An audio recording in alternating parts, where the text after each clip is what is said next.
Hey, I'm so excited to tell you about my new book, The Inspired Homeschool. It's about how history's heroes light a path toward joyful, confident learning. And in this book, I talk about 10 homeschool heroes from history who were educated in their homes. Some of them had a great education by their parents, some of them were more like unschooled or having to work during childhood. But this book is full of ideas for how, even in history, people learned at home and grew up with courage and confidence and were able to make a real impact in culture because of this experience. So many of you are feeling afraid to start homeschooling, or you're worried about socialization, or if your children will fall behind. But in the Inspired Homeschool, I give you these stories from people like Charles Dickens, Blaise Pascal, Leonardo da Vinci, Benjamin Franklin, paired with practical applications to put into practice in your homeschool to create a joyful experience for your children that helps really prepare them for a life of impact and creativity and wonder. You can find The Inspired Homeschool at theinspiredhomeschoolbook.com or wherever books are sold. We'll link it in the show notes. This is Jennifer Pepito with the Restoration Home podcast. This is the show where we talk about cultivating a flourishing family culture through life-giving habits.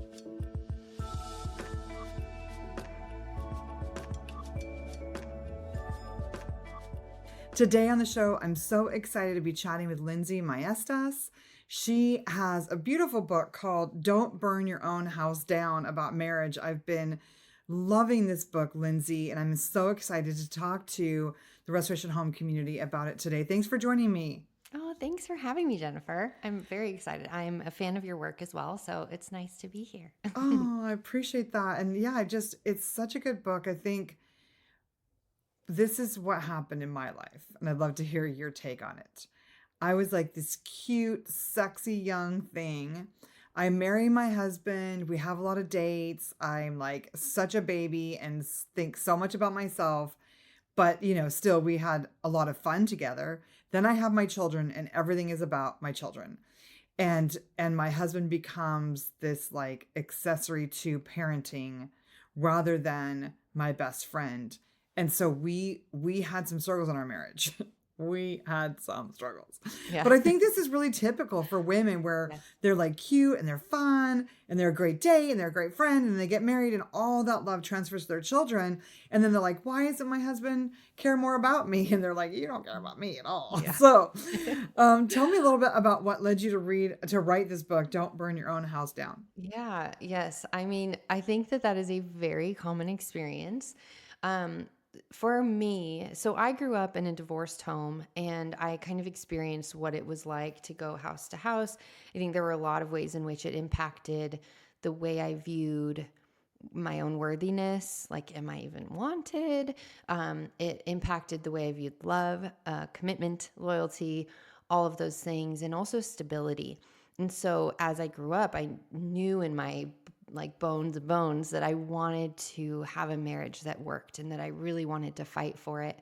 And all intentions were great. But when we got married, we had a really wonderful time and we had fun. We had like, we would do dates on the living room floor and do little picnics, or it was fun.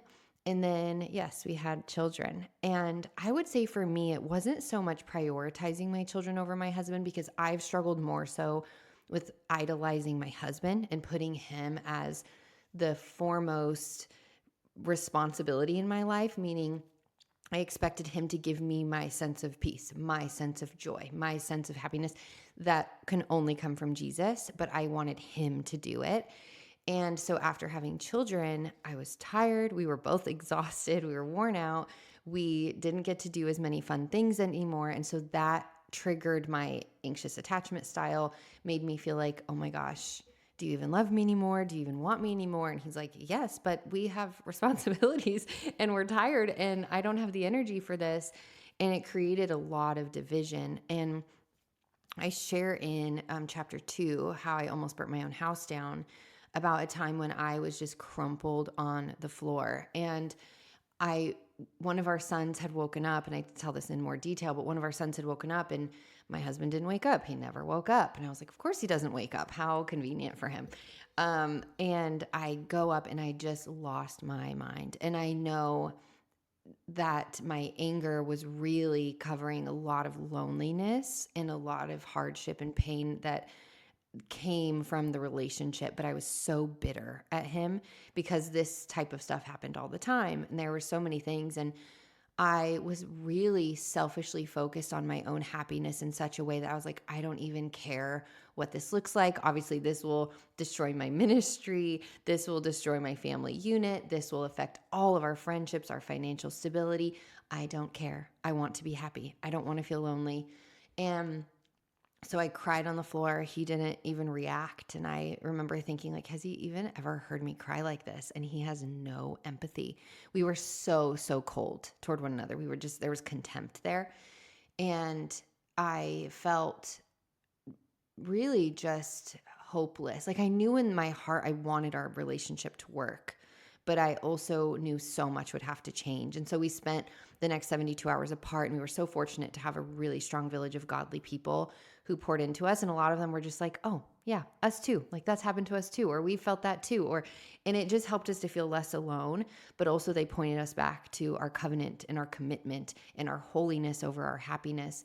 And that was years and years and years ago. And that's when I really started doing the work and started researching marriage. I've been researching marriage for over a decade now, and asking couples, asking counselors, therapists about what makes a covenant last, even when you have two sinners who are broken, who are raised very differently and will change throughout their lives and their marriages. What does that look like? And so those were like the tools and everything that I put in Don't Burn Your Own House Down, to encourage couples that you will have little flames. You will have little fires that light a blaze all over your home. But the point is, and the heart of a marriage is to see one another through the lens of the gospel, to glorify God above yourself, to say, okay, Lord, yes, this can be really, really hard, but you use hard things to sanctify me and to grow me and to change me. And so I don't come at this book or any of my conversations from a high horse. I come from really a heart of empathy to say, I'm so sorry if you're feeling alone in your relationship, broken, hurting, because it's very real and it is very painful. But there are also things that you can do as an individual and put your time and energy toward that will help to kind of smother those flames a bit and start to deal with the issues before it burns your house down. Yeah, that's so good.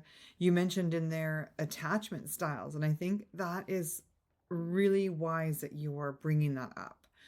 For me, it was a very similar story. My parents were married, but they had a lot of financial challenges, and I was molested as a child. And I think that actually was like that trauma, that, that real core wound that lied to me and said, I am alone and abandoned and nobody cares about me because this happened. And so in my marriage, a lot of the lies then would be like, oh, I'm alone, I'm not cared about, which would cause like this frantic behavior. And so once in some ways, our marriage problems were a gift in that my husband let me down, but I had to then turn to God and just like be his daughter, learn how to be loved by God. Because as long as we're looking to our husband to fill the need that only God can fill, we're going to be disappointed. But when we make God our first love, the lover of our soul, then the love that we have with our husband is just like a bonus. It's an overflow of that. But it's always going to be human. It's always going to be human love. It's never going to be perfect. And so I think, that might be the first like tip for happiness, is just recognizing that our love for God and our relationship with God has to be preeminent. But healing those attachment styles and learning about how, because my kind of way of being in a struggle was I would shut down, or I would get scared and I would like want to fight it out, and then he would shut down. And so that created so much pain. But how did you guys get, what were some of the things that helped you move towards each other when his, maybe his way of being was to like shut you out a little bit or shut down or just ignore the pain. And your way was like, I'm going to cry louder and hope he hears. Yeah. No, what you mentioned, Jennifer, is so common in relationships. So I call it the crazy cycle or the insanity cycle because it really does make you feel like you're going insane. And this is a lot of the time, and it's very common. It's a very common dynamic within relationships. You have one partner who's anxiously attached. This starts in childhood when you have maybe inconsistent love. So you're given love, but you don't know when it's going to come. You may have like be poured on with affection, and then there's a lack of emotional connection for a while. And then so it's inconsistent. And so it makes you anxious to receive that love and to find the way to get it back. So that's me. And then my husband is more avoidantly attached, which means he essentially just had a lack of real emotional intelligence within his childhood. So there was not a lot of talk about emotions at all. He, into this day, he's like, we can do without him, And I'm like, no, we got to process. But what happens is I feel alone or I feel unheard or unseen. So I pursue hard. And then the more I pursue, the more he feels a little bit suffocated or pressured. And so as he feels pressured, he retreats. That causes me to say, hey, I'm struggling. I'm feeling alone. And then not only that, but then I start critiquing him. You're not doing this. You're not being enough here. You're failing me. And then for an avoidant, a lot of the time, failure is the greatest fear. And so because they feel like I can't do anything right, they withdraw even more, which then leads an anxious person to pursue harder or to just build a wall and give up. And so what we did in a lot of ways is one, we came to understand the attachment styles. I really encourage couples to do this. But we also had conversations about how these things make us feel. So for me, I'll explain, hey, when I come to you and I say, I'm really feeling alone, I am asking for a hug. But what I've learned is not to say, I feel alone, because he hears that as a critique, like, I'm not doing enough. So instead I say, I really need a hug. Or even better, which is vulnerable and more humbling, I go give him a hug. And I know it's really tough. A lot of people have a hard time with the why do I go first? But a lot of women tend to feel more emotionally, have stronger needs when it comes to affection, have stronger needs when it comes to emotional intimacy. And so just as a child has more of a need for play, they're going to pursue play more than an adult. And so it's not a flaw in the other person. I think when we shift our perspective in that way, like they just don't need it as much. Men tend to need sexual intimacy more. And I am more willing to give sexual intimacy when I have emotional intimacy. And so I've communicated that as well. Like, hey, it's really tough for me to go from like ground zero to giving of myself fully, like being extremely vulnerable in the bedroom. I need some foreplay, and foreplay does not always begin in the bedroom. It's like a handhold or a hug or a compliment or a photo or like, I'm so grateful for you. That's foreplay. And sometimes that language helps them to understand. So, but it's again going first and saying, I need a hug. And so I'm going to go and give a hug. I'm not going to be like, he's not hugging me. And then I start to tally up all the times he didn't hug me when I needed a hug, because a husband or a man or any spouse cannot read your mind. So when I go first, it stops this resentment. For him, he has had to do the work in communicating emotions, sitting through the discomfort, having the conversations. We just had one yesterday that it wasn't an argument, but I was experiencing so much emotion from a retreat I went to and just my experience with Jesus and sharing it and things I longed for in our home and in our marriage. And he sometimes can receive that as critique, but he's done the work to say, this is her expressing the feeling she has. This has nothing to do with me, and kind of softening the ego a little bit. And so it takes work on both sides, but having the understanding that the person is not flawed because they're different than you can really help to shift perspective. And that going first a lot of the time, whether it's in sexual intimacy, in emotional connection, in trying to put out those little flames, is not necessarily for the other person. A lot of the time we're like, they don't deserve it. There are men, women who don't deserve it because of the actions in their life. And I'm not speaking about betrayal or abuse, to be clear. I'm talking about little frustrations.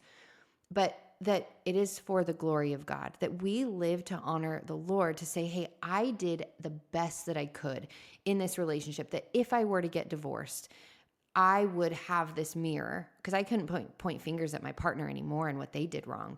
I would only have the mirror to look at. And I've had divorced couples tell me this. Like now I can only see my flaws, what I could have done better. I could have been less lazy, more intentional, less bitter, less contemptuous, and I can't go back and change it. And so the goal is now, and my heart with Don't Burn Your Own House Down is what can you do right now before the house burns down so that you don't live in regret for not doing the work that you knew you could do during the time in your relationship. Wow, there's so much there to unpack. I loved what you were saying about, understanding each other. I think that is so important. And I mentioned when we were having a conversation earlier about John Gray's work Beyond Mars and Venus, because he talks a lot about how men, when they are healthiest, they're on their like testosterone side, they're actually not necessarily as communicative. Like for them to be healthy and happy, they need to be doing really hard physical things, and they might need to be in a cave for a little while and just like processing by themselves. Whereas for women, we are healthiest when we're on our estrogen side and we're more like talking to other women and feeling really loved and emotionally connected. And so even the ways that we as men and women connect and feel loved are different. And men, like you talked in there about how sometimes they can get defensive because they feel attacked, because it's their big core need to feel like they're pleasing a woman. And so just small shifts like us saying what we're thankful for or expressing a need really clearly, like, hey, it will make me feel really loved or really special if you do XYZ, like lead up to sex with more like physical touch that's non-sexual. And so I love how you just, for one thing, remembering that we are created male and female. Do you know what I mean? We are different. And so the things that make us happy aren't necessarily what makes them happy. There's two things I wanted to touch on. One is sexual intimacy, because somebody told me about a study once that said that men, when they make love to their wife, their bonding hormone is higher or kind of similar to like when a woman breastfeeds a baby. When we breastfeed a baby, all this oxytocin, this bonding hormone is released. That is only released for men during lovemaking. And I don't know if it's only or just mostly, but that was so wild to me, because I think so often women treat sex as a commodity. They're like, oh, I'll only have sex with him if he's being nice to me. But for him, making love to you is like his way of connecting with you. It's like his highest, best way of showing you he loves you and also connecting with you as his love. But the other thing you talk about in your book is grandma's lesson. And I love that so much, because it does often, marriage becomes such a competition for who's doing enough. We're always like looking at each other and being like, oh, he didn't do this for me, and why should I do that for him? But your grandma, I think it was in a playful competition with her husband to who could be the nicest, who could serve the most. And I think that is so revolutionary today. Like we rarely look at marriage. I'm just as guilty as anybody, as like, how can I serve and love my husband? How can I treat him the best? Like I pour out for my kids and for people I'm ministering to, but how can we pour out for our spouse? Tell me a little bit about how that shift impacted your marriage. Yes. And I think these go together, Jennifer, these questions, because I always think of the verse and I recite it to myself every morning. Jesus came not to be served, but to serve and to give his life as a ransom for many. And then 1 John 2:6 says, if we claim to live in him, we must walk as Jesus did. And so a lot of the time it's kind of this frustration of like, yeah, but why? Why me? Why go first? Why? And I understand. And I do talk about that in the book a lot. Like, it does take two. It does require 100 from both people. And a lot of the time, if somebody is not willing to do the work at all, that's when you get somebody else involved, because men tend to lean into accountability from other men and to respond to that. I've seen my husband, and this is an issue. I've talked about pornography being a struggle within our relationship. I was sexually abused when I was 14. So insecurity, fear, I've watched affairs happen within my family. Like, it's such a mess that I live in so much fear all the time, still to this day, of insecurity that I have to constantly give to Jesus. But what I saw in the time is that I could come after him for it, right? I could be like so ashamed and he would live in that shame, but it wouldn't create change until other men started getting involved in our life, like other couples that we trusted who knew the Lord and started speaking into like, hey, this doesn't have to have a hold on you. Like it's not every man. It's not. That's a lie you're believing. It's not every man, so you're not excused from it. And his humility shifted and his willingness to create boundaries and blockers on his phone like shifted. And so I think if you're having issues from anything from pornography to not being willing to load the dishwasher, like bring in other couples and other men for this. But also, with that said, you can only be responsible for yourself. You're walking into heaven alone, not holding the hand of your partner. So you can't go in and be like, well, God, I didn't serve him or love him or honor you because he wasn't honoring me. And I don't say that condescendingly. I think that because we have men as leaders and biblically they are called to be leaders, we feel like, well, if they're not leading me, I can fall short. But women are also called. I mean, we look at the Proverbs 31 woman. She's a woman who lived faithfully. She pursued her own relationship. And I've had seasons where I was the one taking my family to church. I was the one reading the Bible because my husband was struggling with his faith. And I don't commend myself for that. It's more so it was obedience because I knew I needed that in that time or I would break and my family would break. So with that said, I say all of that because we struggle so much with the idea of going first. But my grandma's lesson, and I shared this, it went viral on my Instagram at Living Easy with Lindsey because it resonates so heavily with people and the thought of, wow, it's not all about me. Because the world tells us it's all about me. And she did. I said, what's the greatest piece of advice? You've been married over 50 years. What is this? And she said, we competed with one another. I would wake up and I'd go wash your grandpa's car on a Saturday. And he would notice that. And before I even realized it, he was baking me kolaches. We're Czechoslovakian. And so he would make these dessert kolaches. It's like a pastry. And then I would smell those. And so I'd go and I'd iron his clothes. And then he'd go garden. And she said, it was so fun. It wasn't in any way like, let me show you I'm better than you. It was an exemplification of Romans 12 where it says to outdo one another in showing honor.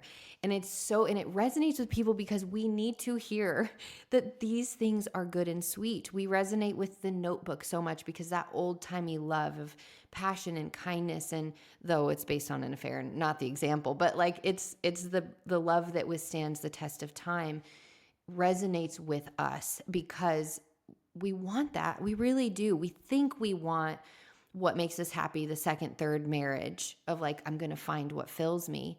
But when we really step back and think about it, it's like, no, I want the test to stand the test of time. And what that takes is what my grandma did, the servitude and a ton of forgiveness and understanding. And so what I have noticed as well, in speaking to the sexual aspect of it, I agree. We've made sex transactional in our marriages, and it's so far from the design that God created. Sex is beautiful. We see it in Song of Solomon. There's a command in Scripture to not take time away from intimacy, and it's because the enemy gets a foothold. That's pornography, temptation, wanting attention from other men or other women. It seeps into the relationship. And what I have found, and when Jesse and I were really struggling in our relationship, is I would withhold from him. I treated it like a reward. He had to earn it. And that was harming me. Sex is also a blessing for the wife. Can I just say it again? Sex is also a blessing for the wife.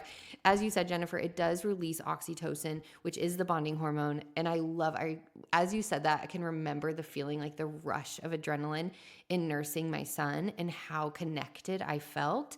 And it's the same for men and women actually within orgasm. So men, when they orgasm, it creates this rush of dopamine, of oxytocin, these feelings of like, oh my gosh, like this almost not in a negative way, but this possessiveness of you're mine and I love you so much. Again, not speaking to abuse, not speaking to sexual trauma, to like a man who just really loves his wife, and desires his wife. And so for me, I had to realize like, oh my gosh, if I'm not feeling emotionally connected, then we're also not having sex. The enemy is getting a foothold in both areas. And so I committed during a really tough time in our relationship to pursue sex every single day. It was really tough, Jennifer. It was really hard. It's hard to get there, like even to get your mind there. But I knew if I was being obedient to the Lord and that my desire was to feel more connected, that this would help. And what I realized is even if the emotional connection was struggling that day and I pursued sexual intimacy that night, the next morning, we were significantly more playful, significantly more emotionally connected. We hugged more, we touched more. And the more that we did that, the emotional connection helped. He would be like doing the dishes. I'm all, wow. I mean, and my husband, to be clear, is he's a servant in the house. He does these amazing things, but he was more willing, you know? And again, it's like, oh, I shouldn't have to give him sex in order for him to do this. But you don't realize it's a chemical reaction within the brain also. This is not just him being like, abusing his privileges. He's feeling wanted. He's feeling desired. His testosterone is building and he's feeling like a man, which then makes him want to be a man to his wife. And so again, it's not all on you. He is also responsible for his part in things. But there are areas in which we are called to live in a way. And the thing I have been really praying for every single morning, and I was about to post this on my Instagram as well. I'll probably do it tomorrow I don't know when this airs, but it will be posted, that my prayer has been, Lord, I want to give my husband such a beautiful life. And if you had asked me 2 years ago if I would ever pray that, I'd be like, heck no, he doesn't deserve it. But the Lord has done so much in our relationship as we've just focused on him. And I realized I am the only spouse my husband gets, Lord willing. I am the only woman that he will call his wife. I want to give him the best version of myself. I want his financial stability, his emotional connection, his sexual connection, his everything that he ever dreamt of as a young teenage boy, you know, what his wife would be like. I want to give the best version of myself to him, and he does the same in return. And as we build upon our own mental health, our own communities, we see the fruit in that within our relationship. Yeah. I'm so glad that you talked a little bit in depth about how sex connects us, because it's so true that we feel more relaxed, more close when that is a regular part of our lives. And I think, too often Christian families have either ignored it or only talked about purity and not talked about the importance of married sex. But I'm so glad that you mentioned that. And just that's such a beautiful sentiment to really bless your husband, to think about in terms of, instead of what is he doing for me, what is he giving me, how is he loving me, to think about how am I loving him, how am I being the best wife I can be to this one man. And that's one of the things about getting older that's been so beautiful, is I've realized, wow, my kids, as much as I poured into them, as much as I adore them, as much as they are wonderful people, they are going to leave and establish their own families. Like, that's what the Bible says to do, and that is what is happening. And so, realizing, wow, I've gotten a lot of emotional joy from parenting and from being with them. They're just such fabulous people.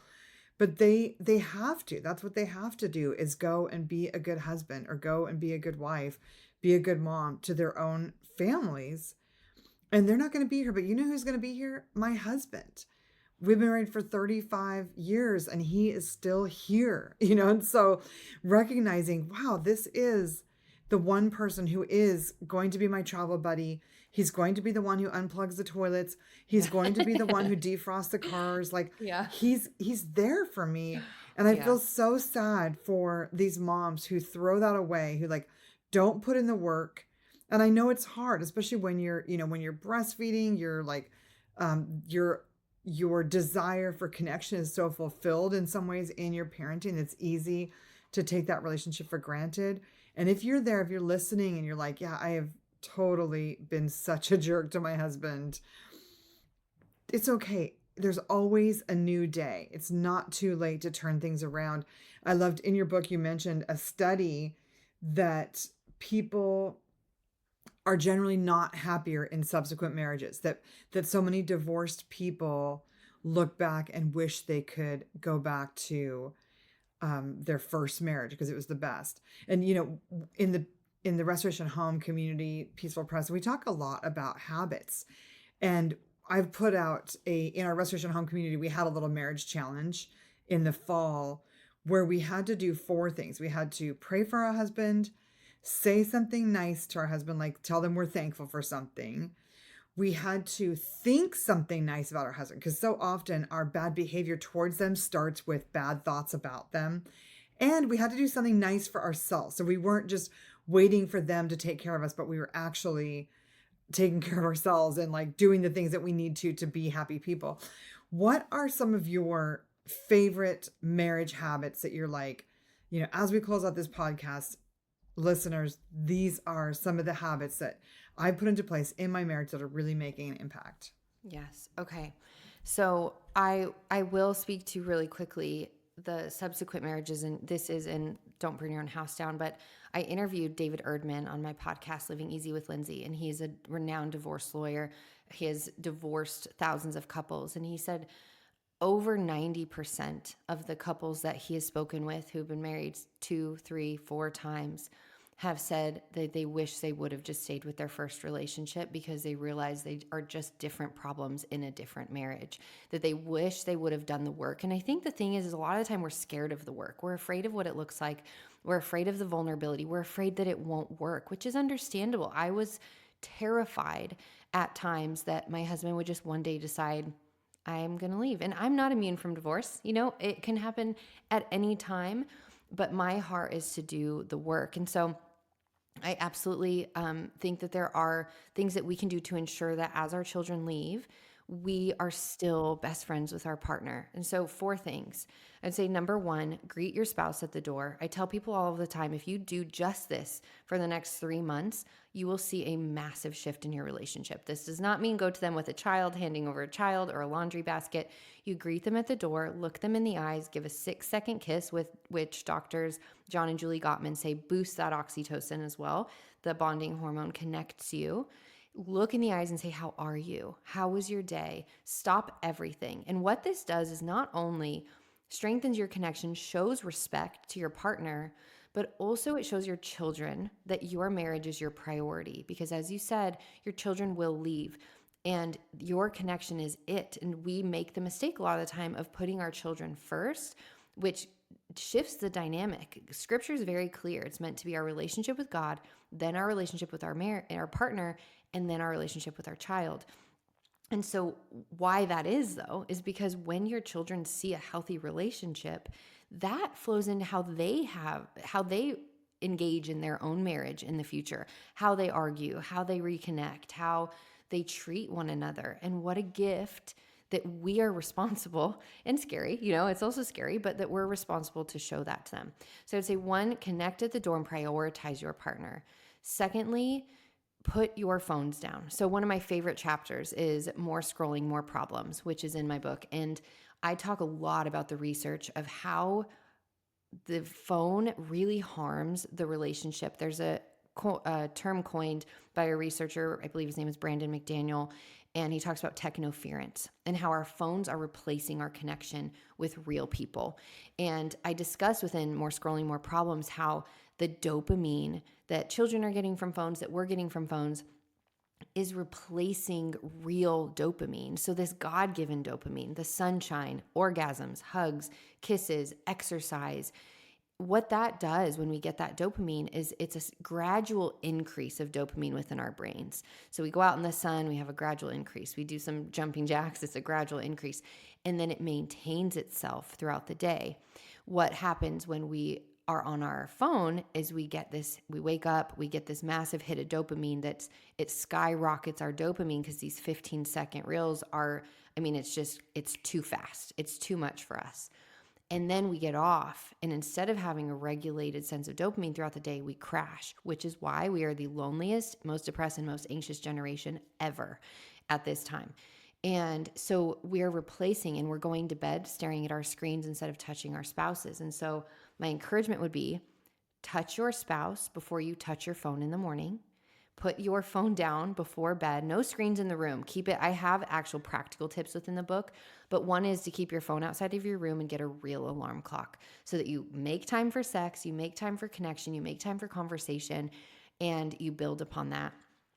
And also, you will spend more time looking into the eyes of the people you love, your children, your spouse, than you do looking at the lives of people you'll never meet. It's empty. I don't think we will be proud of that at the end of our lives. And so we need to make the change now. Thirdly, I would say always be touching. So when you have a hard conversation, touch one another, look into one another's eyes. It helps with the right side of the brain actually to have that physical touch while we're communicating, and it helps us to feel more safe and more connected and less detached. So if you have a habit of looking down at your phone while you're having a serious conversation, that is wildly disconnecting, and it communicates to the other person, hey, I don't matter to you. You don't respect me. You don't have a desire to be in this conversation. And then lastly, I would say pray together. We need to prioritize Jesus and this is first and foremost, like Jesus is at the core of the relationship because everything flows from him and to him. When it's all about ourselves and our own happiness, we're willing to be more prideful in arguments, more detached, less willing to apologize, less willing to own our junk and our mess, less willing to repent. When we are in the Word, when we are praying together, we soften so much. And this is not easy for Jesse and me, honestly, because we tend to struggle with vulnerability in a lot of ways. I can be really open on these podcasts. My book, I am an open book. But with us together, I think there's still some fear that we have to work through.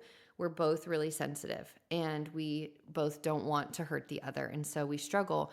But what I find in prayer is that we hear the tenderness in the heart of the other person. You hear their heart before God and the longings that they have for their family, and it's not pointed or directed at you as a conversation is. But also, God hears your prayers, and he longs for your marriage to be a ministry of his love and redemption, even through the difficulty. And so keeping him at the core, praying over one another at night, reading a quick chapter of the Bible together, you pray for your spouse, they pray for you, and then going to sleep or having sex or doing whatever you feel, but keeping God at the center. And that also pours out onto your children. Wow, that's so wise. I love those tips of just greeting them with a kiss, putting your phone down, always touching each other when you're communicating, and then praying together. I think those ideas, those just practical applications for a marriage can be so transformative. I'm excited for families to get your book, Don't Burn Your Own House Down. I've been talking to Lindsey Maestas. We'll link the book in the show notes and along with the Marriage Challenge PDF. Thank you so much for joining today. What a joy and honor to chat with you.